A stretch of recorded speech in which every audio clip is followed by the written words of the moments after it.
Maine Mendoza at Miles Ocampo muling nagsama. Yan ang pag-uusapan natin patungkol sa mga pananghaliang programa sa bansa, ang It's Showtime at ang Eat Bulaga. Pero bago natin pag-usapan yan at bago natin umpisahan ang online viewership ng dalawang bigating noontime show sa bansa, ang It's Showtime at ang Eat Bulaga, mga kaparokya, ay humihiling ako sa inyo na pakisubscribe ang aking YouTube channel. Paki-like and share na din po, mga kaparokya, para mas dumami pa po ang makapanood ng content natin. Maraming salamat po sa inyo, mga kaparokya. So mga kaparokya, kaninang episode nga po ay muling nagsama ang iniintrigang sina Maine Mendoza at Miles Ocampo. Pero bago natin pag-usapan yan, mga kaparokya, ay i-congratulate muna natin ang It's Showtime. Bakit kanyo, mga kaparokya? Dahil muling nakumpleto ang mga main host nito na sina Vice Ganda, Ann Curtis, Vong Navarro, and Jong Hilario. Tama po, mga kaparokya, nakumpleto po ang mga iconic na host ng It's Showtime. Ang iconic niyan, mga kaparokya, dahil minsan lang makumpleto ang mga pioneer host ng nasabing noontime show. Kaya nakakatuwa na muli silang makita or masilayan together. Kaya just want to congratulate them, and it was nice to see them again. Samantala, kanina nga po, mga kaparokya, ay spotted ang two female hosts ng Eat Bulaga na sina Miles Ocampo at Maine Mendoza na nababalitang may di pagkakaunawaan. At kanina nga po ay tinapos na nilang dalawa ang tila issue na sadyang kumalat po sa social media. So yun nga po, mga parokya, sila po ang kasama ni Bossing sa segment na Pera Fee. At kita naman na wala namang naging problema ang dalawa at masaya at normal lang kung tignan sila. Sadyang na misinterpret lang ng marami ang patungkol sa kanilang dalawa. So again, no issue between them at masaya, of course, ang mga Dabarkads dahil muli nilang nasilayan or muli nilang nakita or napanood na magkasama ang dalawang female host ng nasabing noontime show na Eat Bulaga. So tara ating alamin ang online viewership ng dalawang bigating noontime shows. Para sa Eat Bulaga, under TVJ Facebook page na may 3.3 million followers at sa It's Showtime naman po na may 19 million followers.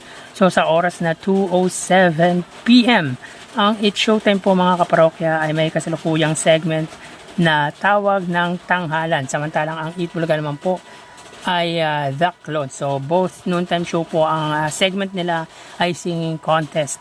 So dito may kita po natin, mga kaparokya, na ang It's Showtime po ay may 3,500 viewers at ang Eat Bulaga naman po ay may 3,200 live viewers. So again, sa oras na 2:07 PM, ang It's Showtime po ay may 3,500 viewers at ang Eat Bulaga naman po ay may 3,300 live viewers. So mapunta naman po tayo, mga kaparokya, sa TV Network YouTube channel ng dalawang noontime shows.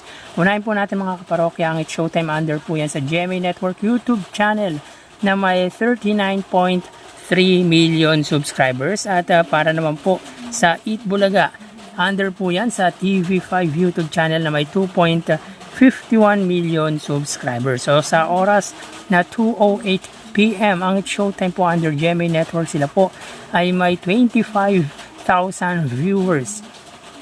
Ang Eat Bulaga naman po, mga kaparokya, under TV5, sila po ay may 19,000 or 18,000 viewers. So again, sa oras na 2:08 PM, ang It's Showtime po under sa GMA Network YouTube channel, sila po ay may 25,000 viewers at ang Eat Bulaga naman po under TV5 ay may 18,000 viewers. So pagdating sa TV Network YouTube channel ay angat po dito ang GMA Network. So mapunta naman po tayo sa main YouTube channel ng dalawang noontime shows. Para po sa It's Showtime, under po yan sa ABS-CBN It's Showtime na may 2.64 million subscribers. At para naman po sa Eat Bulaga, under Eat Bulaga TVJ YouTube channel na may 1.54 million subscribers. So pagdating sa subscribers, mga kaparokya, ay angat po ang It's Showtime ng 1.1 million subscribers.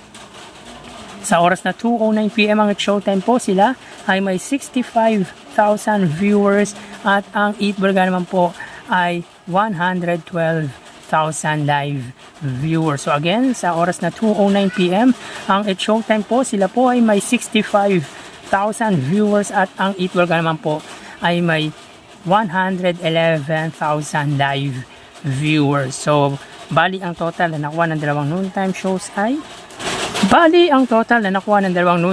mga kaparokya para po sa It's Showtime ay 93,000 viewers at ang Eat Bulaga naman po ay 132,000 viewers. So again mga parokya, ang Showtime po ay may 93,000 viewers at ang Eat Bulaga naman po ay 132,000 live viewers. So pagdating po sa online viewership ay umangat po dito ang Eat Bulaga. Meaning mga parokya ay wagi pagdating sa segment ang The Clones against po sa tawag ng tanghalan ng It's Showtime. So dito mga kaparokya ay angat ng 39,000 viewers ang Eat Bulaga. So yan po lumalabas sa kanilang online viewership as of 1 to 11 PM. So again, ang segment po ng It's Showtime ay tawag ng tanghalan at ang Eat Bulaga naman po ay The Clones. So magpapaalam na po ako sa inyo mga parokya. Mag-iingat po tayo palagi. Thank you and God bless.